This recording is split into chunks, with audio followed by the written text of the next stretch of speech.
بسم اللہ الرحمن الرحیم۔ السلام علیکم، میں ہوں محمد عثمان اور آپ دیکھ رہے ہیں پروگرام حرف راز اور مقبول جان کے ساتھ۔ ناظرین، آج پاکستان سمیت دنیا بھر میں یوم استحصال کشمیر منایا گیا۔ پوری پاکستانی قوم ایک آواز ہو کر کشمیری عوام کے پیچھے آج ان سے اظہار یکجہتی کرتی رہی۔ بھارت کے غاصبانہ قبضے کی ہر کسی نے مذمت کی۔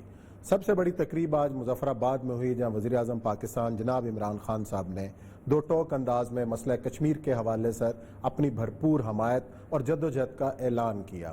ساتھ ہی وزیر اعظم آزاد کشمیر راجہ فاروق حیدر نے بھی بہت اہم باتیں کی۔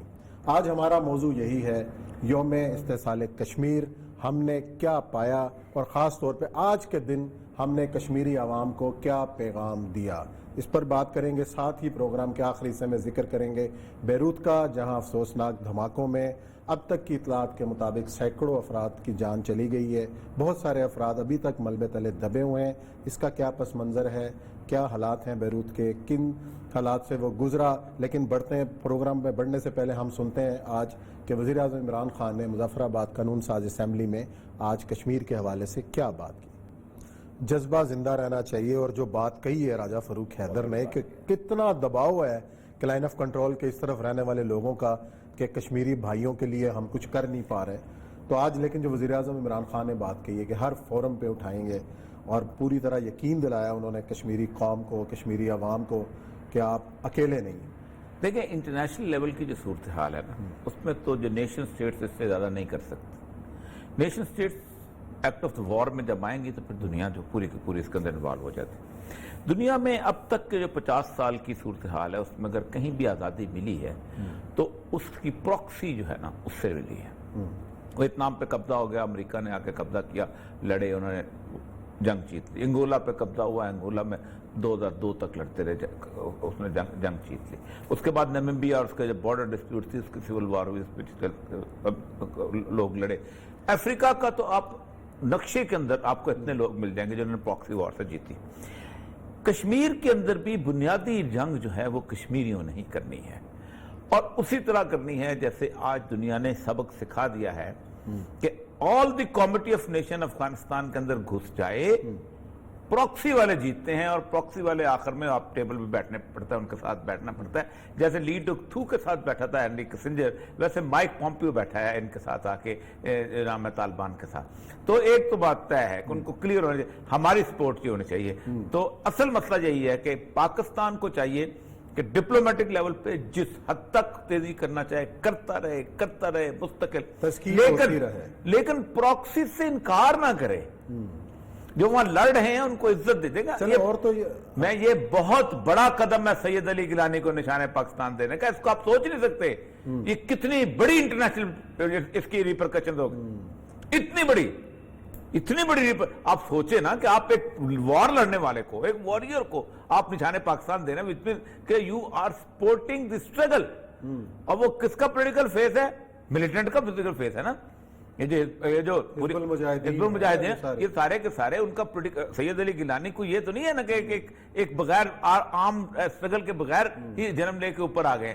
تو یہ بہت بڑا سٹیپ ہے 14 اگست کو دے رہے ہیں ہم، اور یہ بتائے گا کہ we can support the process. اچھا، یہ تو ہو گئی جو ہم نے کرنا ہے، اور اب کشمیری عوام اس بارے میں کیا سوچ رہے ہیں، خاص طور پہ جو نقشے کے اندر ہم نے تبدیلی کی ہے اور جو وہاں محصور ہیں، اور آج کے دن کے حوالے سے ان کے کیا احساسات ہیں۔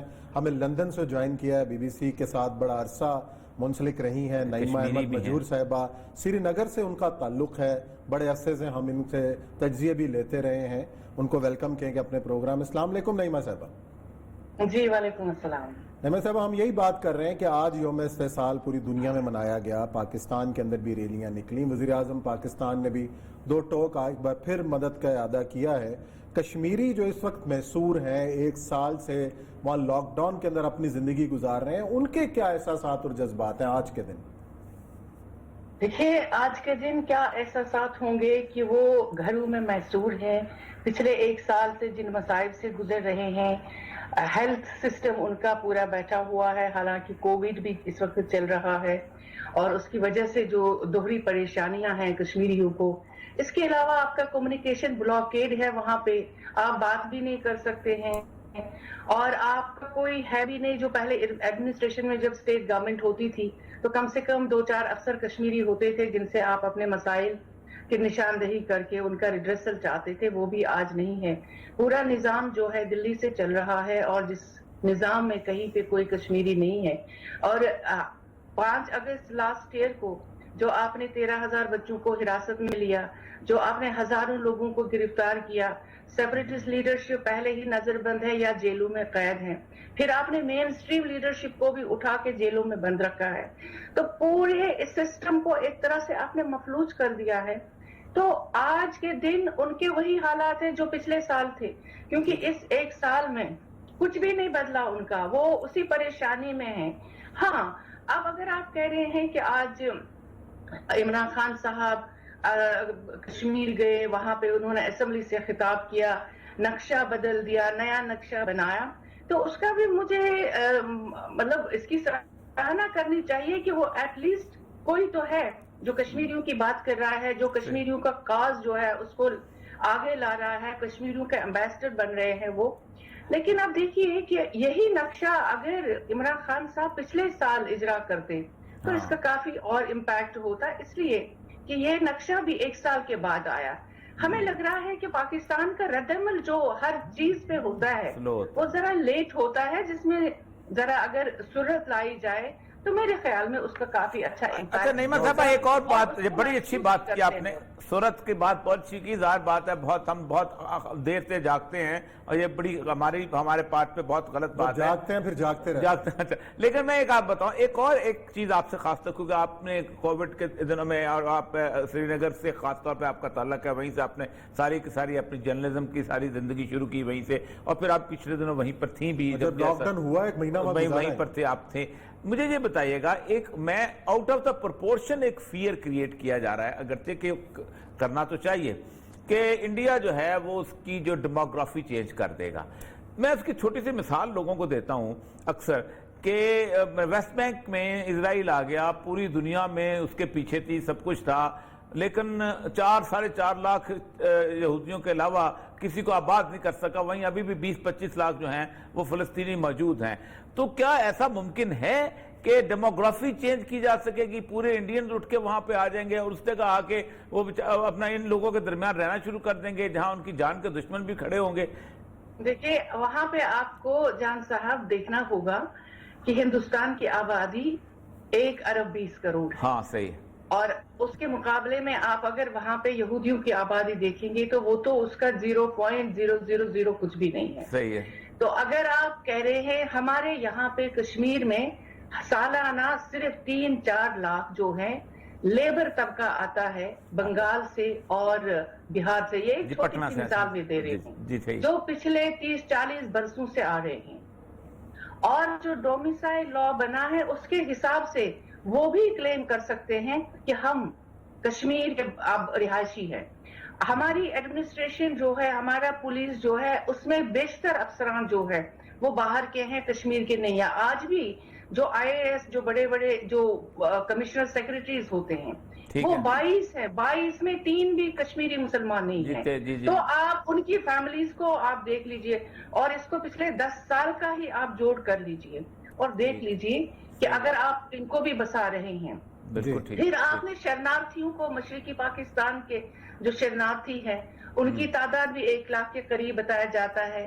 کشمیری پنڈت جو 1 لاکھ کے قریب جو 90s میں چلے گئے تھے کشمیر میں جب شورش اٹھی تھی، تو وہ آج یہ بتا رہے ہیں کہ ان کی تعداد 7 لاکھ ہے۔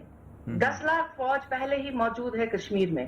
تو اس سب کو جب آپ ملا کے دیکھیں گے تو آپ بتائیے 80 لاکھ پاپولیشن ہے کشمیر کی، صرف وادی کی، تو اس میں آپ اتنے جب لوگ آئیں گے ان کو بسائیں گے، تو آپ مجھے بتائیے کہ 10 سال میں کیا کشمیر مسلم اکثریت والا علاقہ ہوگا؟ آپ اس کا تناسب جو ہے ختم کر رہے ہیں۔ درست بات۔ اچھا یہ مجھے بتائیے گا، ایک کشمیریوں کا ایک طبقہ یہ سمجھتا ہے کہ جب تک بھارت کے اندر بسنے والے مسلمان ان کا ساتھ نہیں دیتے، کیونکہ ان کی طرف سے ہمیشہ سے ایک بے حسی سی رہی ہے اور وہ سمجھتے رہے ہیں کہ کشمیر کے لوگوں نے ہمارے لیے بھی مشکلات پیدا کی ہیں، تو اب تو خیر مودی کے آنے کے بعد یہ مسئلہ کلیئر ہو گیا، اب تو وہ جو اس طرح کی وہ خود بھگت رہے ہیں، وہ سمجھتے یہ ہیں ایک طبقہ کچھ ان کے لیڈرشپ کہ وہ جب تک ساتھ نہیں دیں گے ہم آزادی کی طرف آگے نہیں بڑھ سکتے۔